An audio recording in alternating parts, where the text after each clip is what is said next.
আজ না আমি একটু তাড়াতাড়ি রেডি হয়েছি, কোথাও যাওয়ার হলে না আমি খুবই দেরি করি। আর এদিকে না বৌদিও রেডি হয়ে গেছে, চিকু তো খুবই খুশি যেহেতু বাইরে ঘুরতে হবে। দিদিরা তো আগে থেকে টোটো গাড়িতে বসেছিল। আর না বৃষ্টি শুরু হয়ে গেছে, তো আমরা সবাই মিলে চলে এসেছি মলে।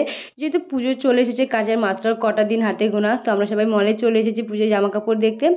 আর তোমরা কে কে আসনি সবাই চলে এসো।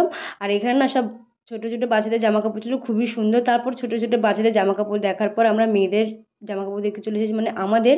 আর এখানে সুপ্রিয়া একটা গেঞ্জি পছন্দ হয়েছিল, তো আমারও না একটু জামা চেঞ্জ করতে এসেছিলাম। আর এখানে আমরা চেঞ্জ করে না আমার দিদিদেরকে দেখাচ্ছিলাম, তো ওরা খুবই হাসলো। জানি আমাকে জামাটা পরে ভালো লাগছিল না, তারপর আমি না ওদেরকে দেখাচ্ছিলাম।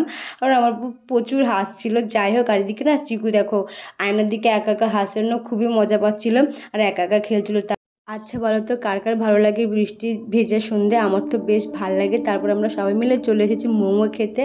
তো এখানে আমরা মোমো খেতেও আমরা এখানে হাসাহাসি করছি, আমাদের কোনো কাজ কাম নেই। তারপর না আমরা চলে এসেছি সবাই এখানে পকোড়া খেতে। আর এই যে একটা প্লেট নিয়ে আমরা সবাই হাসাহাসি করছি। মেন তো আমার দিদি যে আগে থেকে প্লেট সার্ভ করে রেখেছিল। যাই হোক, এখানে চিকেন পকোড়া খাওয়ার পর সবাই বাড়ি চলে আসলাম। তো আজকে ব্লগটাই ভালো লাগে একটা লাইক কমেন্ট শেয়ার করো। বাই, দেখা হচ্ছে একটা নেক্সট ব্লগে।